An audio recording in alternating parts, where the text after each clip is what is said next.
So welcome back to today's video. I've got some exciting flowers to work with today. It's not the usual supermarket varieties. It's flowers that I've been working with on the weekend for a wedding, and I ordered a couple of extra flowers in to show you here on the YouTube channel. Maybe my container gives you an indication of my flower colour combination.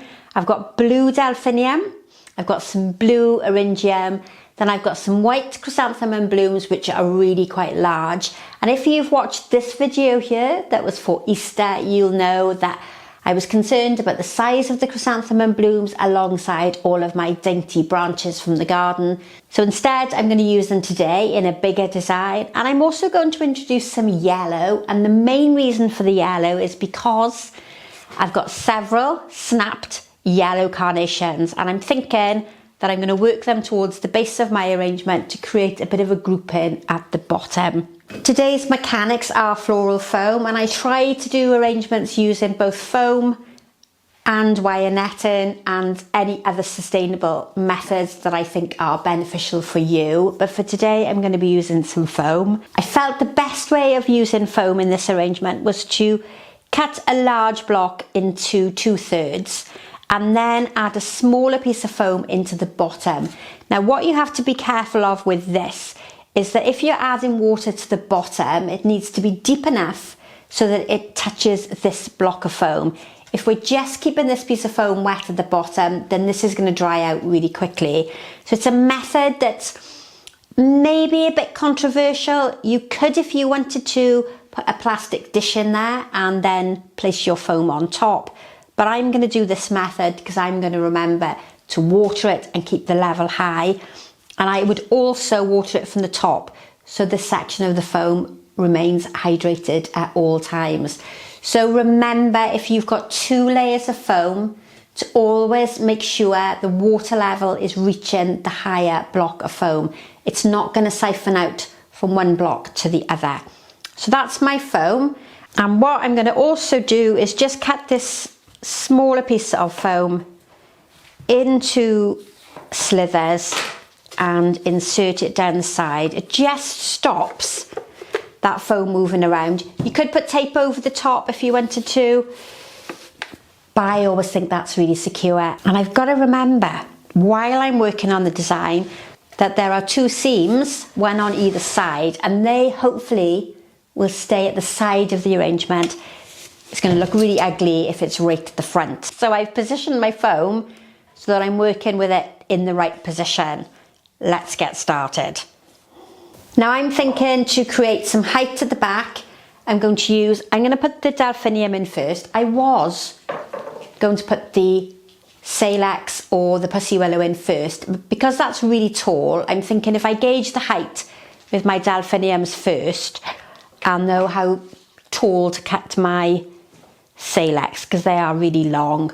And I was just picking the straighter of my Delphinium to go towards the back, and I'm almost going to create like a column effect towards the back, and hopefully let's just get that into the camera height just like that. So I've just increased the height slightly on the camera so you can really get to see the full height of the arrangement. Now Delphinium are hollow, so you need to make sure you cut them with a sharp scissors and you don't squash the bottom because you'll compromise the quality of the Delphinium. And because it's a tall flower, we need to go quite deep into the foam so that they keep balanced and stable in the arrangement. And I've gone slightly taller with the first one, a little shorter with the next one, so we get that really nice elegant line. And then my third one is going to go shorter again and more towards the middle. And you'll notice that when I turn this to the side, they're very vertical, almost like soldiers standing in a line, and they're parallel. I haven't splayed them out on either side to create that radial effect. And I've used quite a large part of the floral foam. I've started in the back and I've worked my way forward. So when we look at it from the side, you'll see that I have that dimension and not a big flat wall across the back. We're stepping forward to give the arrangement some depth. And then I'm going to use my lovely pieces of, I nearly called it contorted hazel for some reason, but we're going to fit these almost repeating that pattern. So we've got one tall at the back, one slightly shorter towards the left. So it's just sitting in front of each piece of the Delphinium, but I've come lower with each section. And if we look at this, you'll notice that I haven't got a huge amount of floral foam in front of the Delphinium, so it doesn't allow me to make a huge arrangement. I need to be quite compact with the style of arrangement that I'm going to place in the front, but that's going to work quite well because of course my carnations are very short. Next, I think I'm going to put in some foliage, and these fascias are going to create the width, and I'm going to group them together. So on one side we're going to have the fascia, and if my son is watching, these have come from his garden, and I'm going to put them in a bit of a group here towards one side. They're not directly at the side, they're slightly facing towards the back. Oh, do you know what I've gone and done? I've gone and placed them right in the front. Let's take those out. What I was meaning to do was place them in this position here. So we've got two fascia here, they're starting to create some width, but because I've aimed them more towards the back of the arrangement, they're also giving me that three-dimensional depth that I talk about all the time.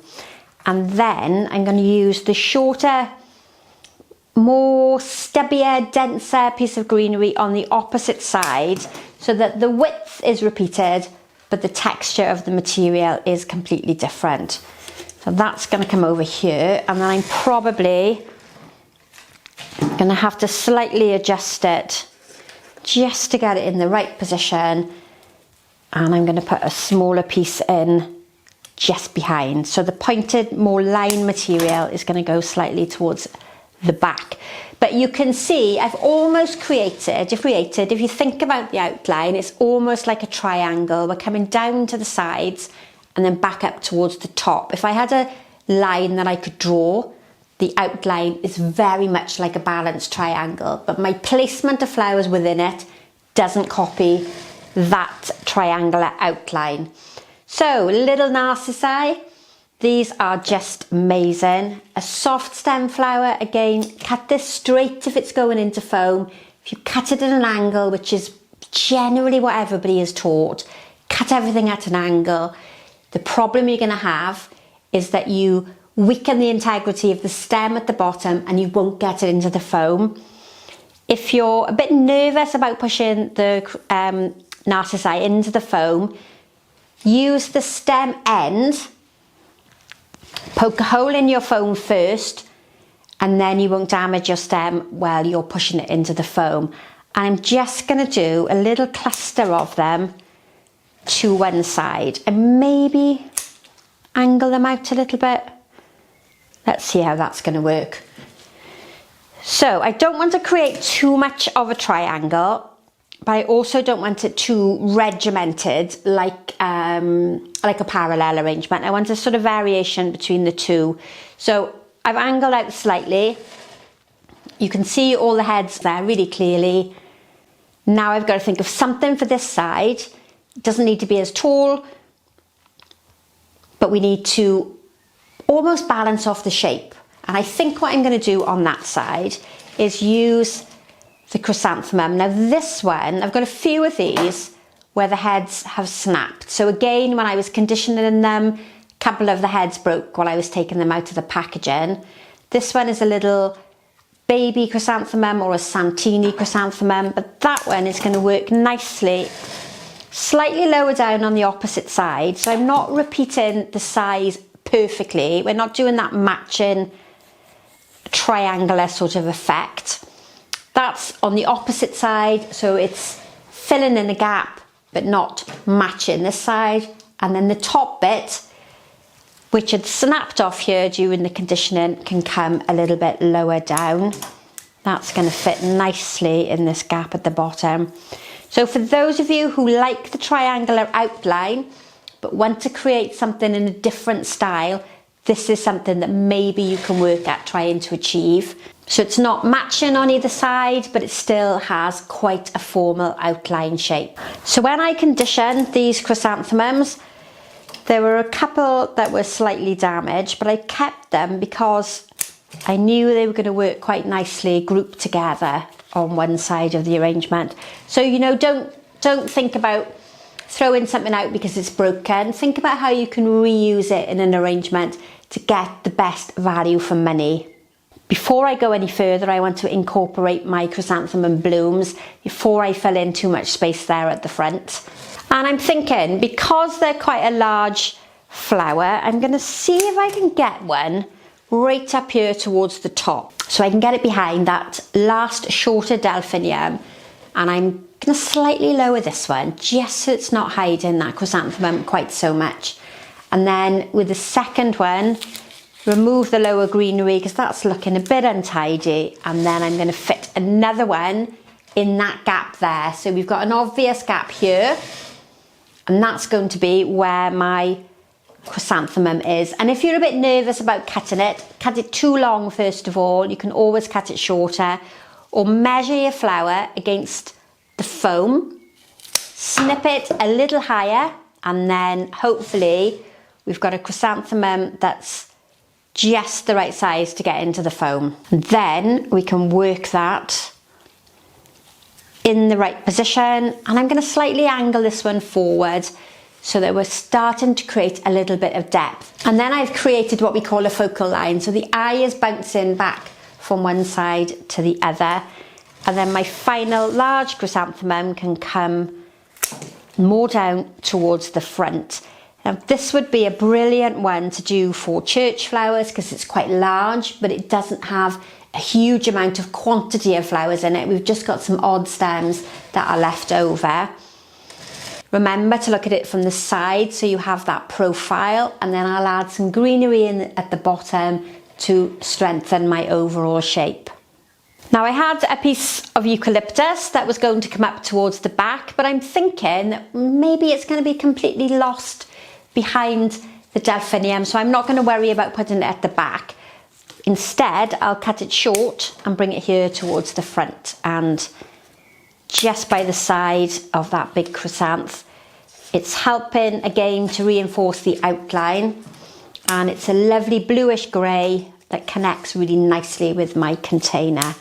So I still have the blue thistle or the Eryngium left to go in, and I also have the Carnations. But before I put those in, I'm going to add a section in here of the mimosa. And I'm really chuffed that I can get this to grow in the garden.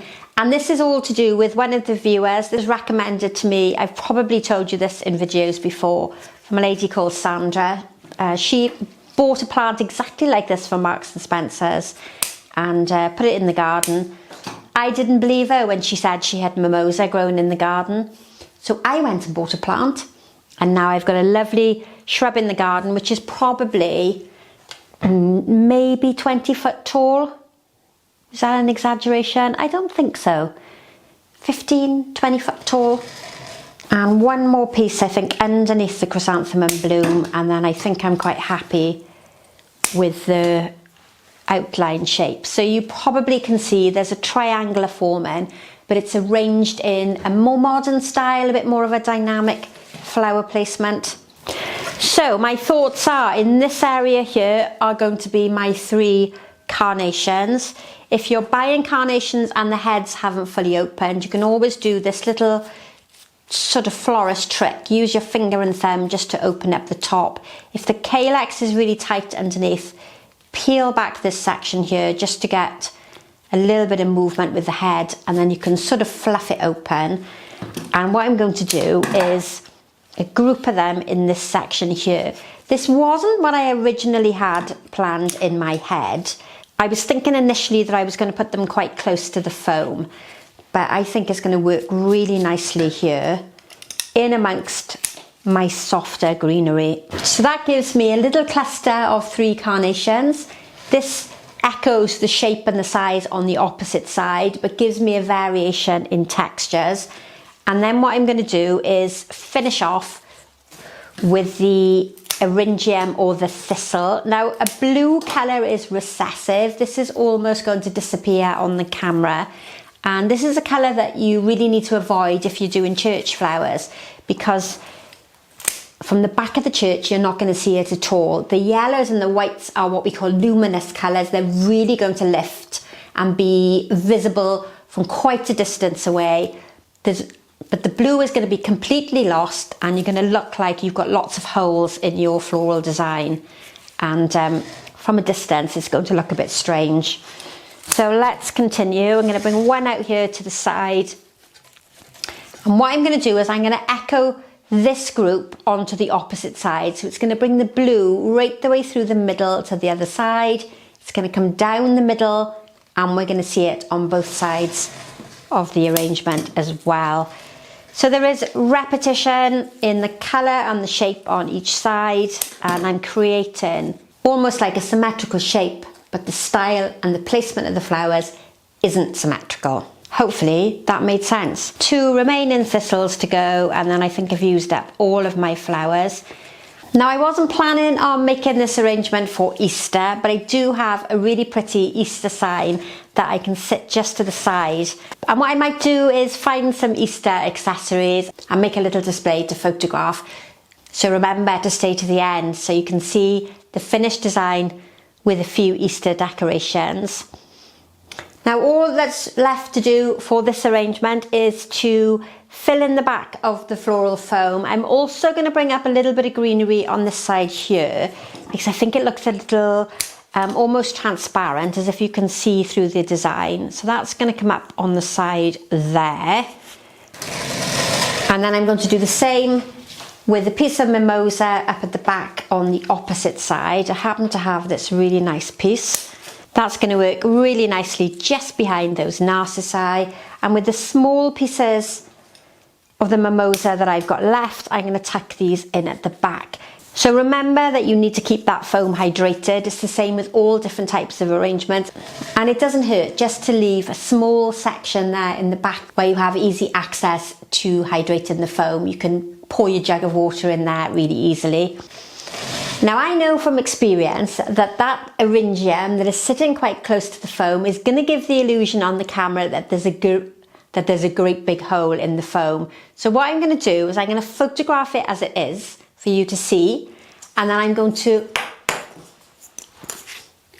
wire up some blue, oh I forgot what I'm going to say now, I'm going to wire up some Easter eggs to sit in that gap as well, so you can compare the 2 different designs, and then hopefully you'll understand how a dark blue colour is very recessive and is almost lost within the floral design. So I didn't plan on doing this arrangement for Easter, but I hope you've enjoyed it and you've seen a different way of creating that very traditional triangle.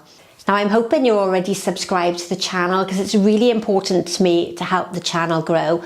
We're almost at 20,000. Just hit that subscribe button. It doesn't cost anything. Hit that notification bell if you want to be told every time I upload a new video. And like and share and comment, because we really do need other people to find us and other people to learn how to arrange flowers for the home or for the church. Thank you as ever for watching. We'll see you very soon.